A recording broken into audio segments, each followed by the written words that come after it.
Hi everyone, and welcome to an episode of Trident Talks. I'm Josh, the Recruitment Director here at Trident, and today I'm very pleased to say that we're joined by Silas Bartlett, the Head of Threat Intelligence at the NatWest Group.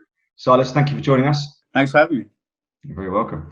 So, Silas, obviously we've known each other for a while, but just for the listeners and viewers, please do tell us, what is your background? And like I said, I know, but how did you get from being an officer in the Army to where you are today at the NatWest Group? Yeah, thanks, Josh. I spent just over a decade in the Army, and then I hurt my back, unfortunately, and had to leave. It was kind of fairly unexpected. I'd planned to spend most of my career in the Army, and it was 2007 at the time, and I didn't really know what I wanted to do. So I thought I'd get my foot in at a bank, and I saw an opening for the Head of Incident Management and Resilience at UBS, Swiss investment bank. So I got my foot in there. I think I had aspirations at the time to be a trader, but 2007 is a bad time to be joining financial services. So ended up really enjoying the resilience side of things, and then moved across to RBS as it was then just over a decade ago, again doing resilience. And then a few years later, I kind of saw that, there was a lot of focus on security, and clearly given my background, I thought that's something that I could add value to. So I moved across to the security team at RBS. And then probably for the last just coming up to 4 years, I've headed up the threat intelligence team. Nice. What do you mean by resilience when you joined RBS?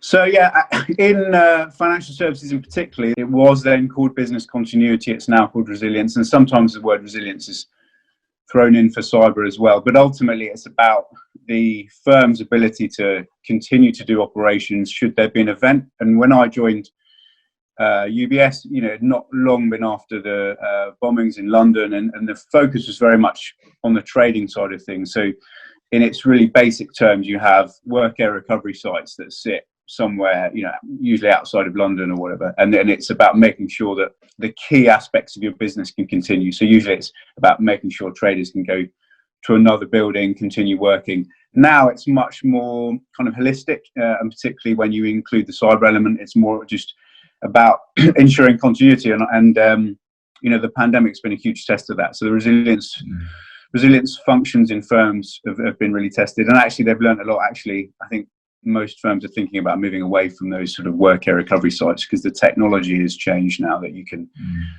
people can work from home, and it's been proven. So, yeah. So at least I say you've been pretty busy during lockdown with business continuity plans.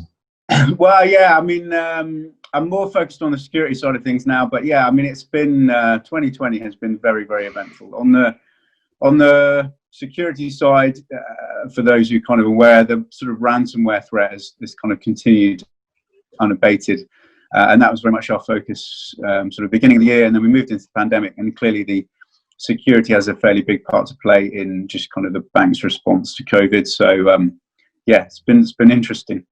Yeah, nice. So what's your role now then? Head of Threat Intelligence at the NatWest Group, obviously a huge financial services organisation. What does that entail? Yeah, so in each different financial services firm, it's slightly different. But with us, we've got one central security team that manages the whole group, and the threat intelligence function sits within that. So I report to the chief security officer, and we cover three kind of key aspects. So we cover physical threat intelligence, fraud threat intelligence, and cyber threat intelligence. So I think a lot of firms that split out, but in here at NatWest Group, we kind of include it all as, because we think there's a lot of crossover, and so I've kind of got three distinct teams, but they all work together to cover those different areas. Yeah, I speak to a lot of heads of threat intel and with directors of intelligence we discuss a lot about the conflict between the different teams, because a traditional threat intel team has been around longer than a cyber threat intel team, and it's like, well, you're going to come and steal our thunder. Where actually, like you said, there's so much crossover. If you work in harmony together, surely there's more benefit in that because you've got one objective, which is protect the company. Yeah, absolutely. Yeah. And again, in financial services, there is a bit of difference about exactly what the threat intelligence function is there to do. I'm quite lucky at NatWest Group is that pretty much everything we do in security is intelligence led. So I kind of own the intelligence piece from front to back. So right from sort of ingesting the intelligence, analysing it, reporting on it, but also, crucially, I think we follow that right through to any kind of changes within the business that are required. There are some intelligence functions out there who just literally write reports, sort of throw them over the fence and just carry on doing that. we're very much joined up with, our security architecture team, our cyber defense team, and the business, just to make sure that, as we see threats evolving, we make sure that influences, how we invest in the business, the products we create, the customer journeys, particularly on the fraud side. And so we're involved right across the board, and it's really interesting. It means every day is different, and I love it. It's good. Nice. So moving on to recruitment, I'd be really keen and interested to hear and get a bit of an insight to FTSE 100s organisations. Whereas I talked to a lot of consultancies and vendors and things, but actually for a global, huge FTSE 100, what's the difference in terms of what you look for when you're hiring? Let's stick with intelligence. But when let's say you're two things. When you're looking at a profile, what do you look for? And then when you have someone sat in front of you, is there any difference that you find that you're looking for compared to maybe a smaller business would be looking for? I don't think so. I think clearly, if you're a very small business, you're going to be looking for someone who can kind of do a bit of everything, probably. So I think we probably have the luxury of the fact that I could be looking for someone very specialist, very technical on the cyber side, or a specialist on the fraud side, maybe a card specialist or a mobile specialist, or maybe an ATM specialist. So I guess that is the difference, in that there are times when we are looking for someone with a very kind of I guess just a specialist knowledge, but actually more generally we tend to, I certainly look for sort of just well-rounded people, and actually quite a few of the people that are in my team now have come through the graduate scheme. Quite a few don't actually have any intelligence background, and actually they've kind of evolved, they've grown with the team, and then they've worked out their own specialisms and have kind of found their own niche. So me personally, I look at the person, whether they're going to fit in the team, whether they've got the right ethos, resilience. There's an aspect of threat intelligence means that you can be working sort of 24/7. So that's a huge part of it. You could have someone with all the right skills, but if they don't have the right sort of attitude, then they're not going to fit in. Do you find that there's a different pace of working, pace of play when you're at Big FTSE 100? Is it faster? Is it slower? I'm leading on to something here about upskilling and qualifications and stuff, and being able to have time to do that. But is there a different pace? It's hard for me to judge, because I went straight from the military into investment banking and banking. But from what I hear, from speaking to my friends, etc., it is faster paced. The pay is good, I think, compared to a lot of areas. But there's the banks get their pound of flesh, as it were. There's an expectation, certainly as you get to the more senior levels, that you're available all the time, and that ultimately it's a pretty big responsibility to make sure that you're in front of the threat. And we're targeting, we're a big financial organization. We're targeted. Our customers are targeted. The threat's constantly evolving. So it's a pretty busy time. It's pretty busy. And so I'm just thinking, I'm a junior intelligence analyst, for example, or even a mid-level intelligence analyst. I'm looking to develop and upskill and stuff. Do they have I'm guessing they do have allocated time that you as a hiring manager will set aside, or personal development? Yeah, that's huge across the NatWest Group. Anyway, we've got a relatively new CEO in place, and she's really, really big on kind of learning. But as I said, we've got several people in the team who have come through. We've got someone who came through as an apprentice. We've got a few people who came through as graduates, and they, they've been on lots and lots and lots of courses to upskill themselves. Plus, there's a lot of kind of in-house learning we do. We have access to a lot of online tools. So we absolutely, it's a huge part of, I think it's really important just in terms of job retention, enjoyment. We want people to be developing all the time. So we make sure that there's a lot of time spent on education and development. Nice. So I suppose to summarize that, kind of like what you look for, it's very much the personality fit. Can you keep up the pace of play? Yes, you get remunerated pretty well, but you need to be available quite often, especially within intelligence, right? You need to be on that 24/7 almost news cycle, don't you? Yeah, if I took all the CVs of the people in my team and you looked at their backgrounds, they are all almost to a person, they're completely different. I do have some ex-military, ex-law enforcement, but equally I've got people who don't have that background at all.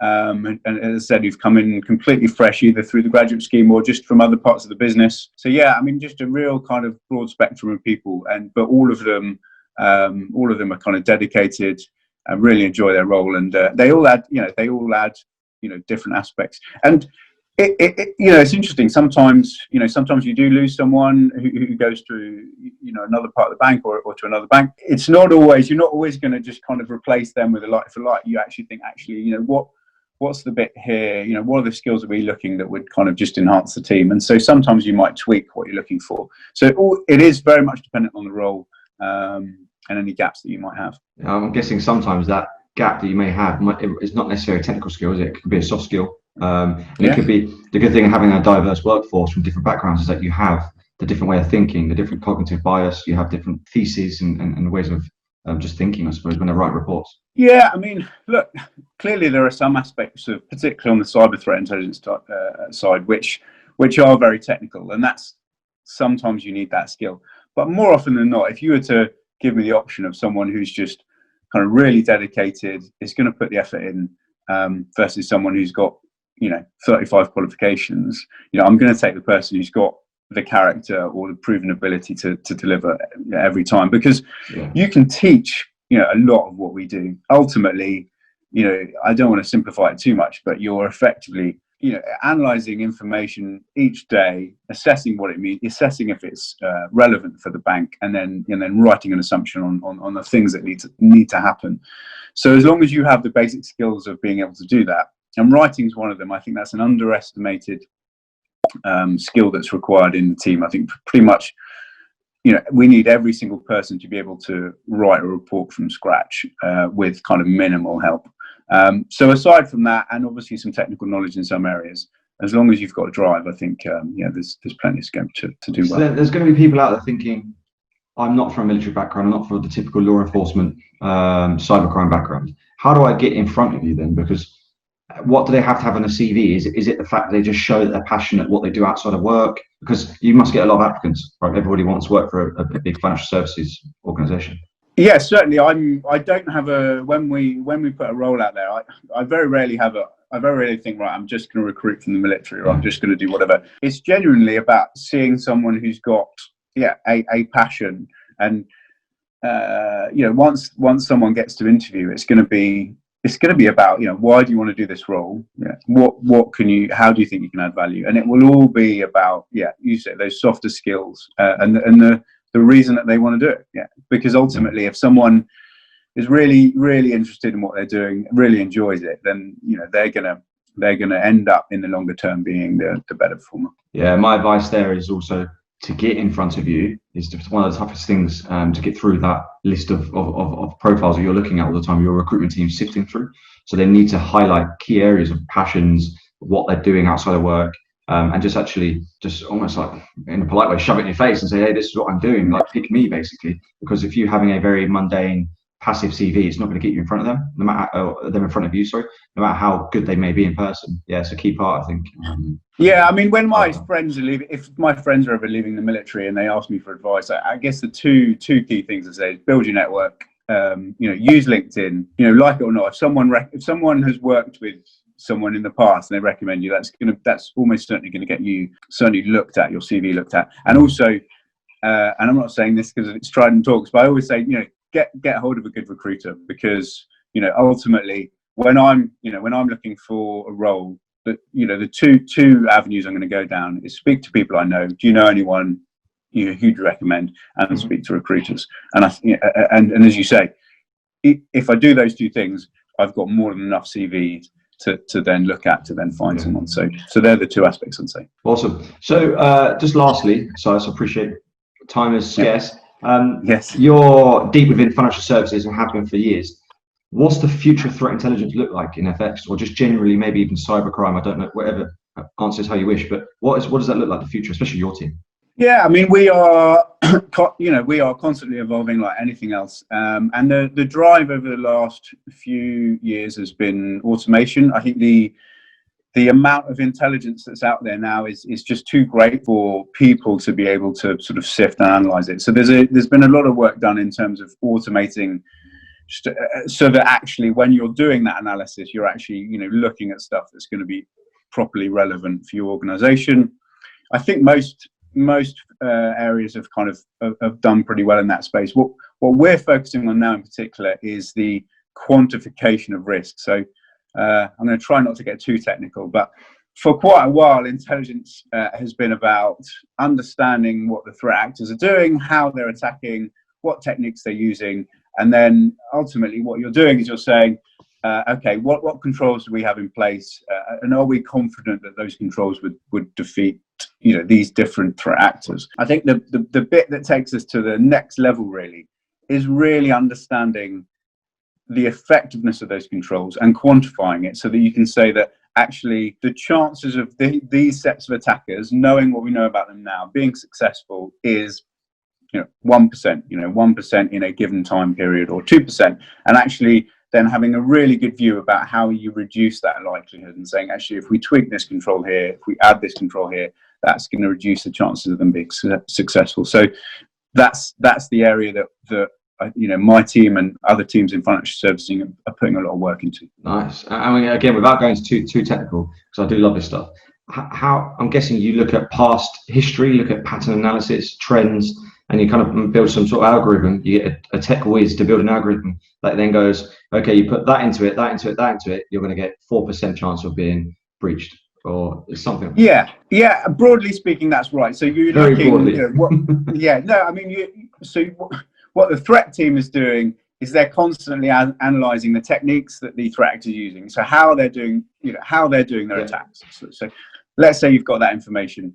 You then look at your controls, you look at your history, the data of how our controls have performed against that type of attack. Yeah. And then, yes, you're right, you use some algorithms, etc., to then you take all of that information and then you pull it together, and ultimately it helps you get quantifiable risk effectively. Okay. And as I said, this is all fairly new stuff. A lot of it's based on a guy called Doug Hubbard. He's done a lot of work on this, basically using data in order to inform your risk decisions. And so and we've worked with sort of MIT to help with the algorithm, etc. So it's that type of thing which then quantifies the risk. Nice. Okay. Awesome. So lastly, and I do ask everybody that comes on to Trident Talks this question. Silas, if you were not in cybersecurity, what do you think you'd be doing?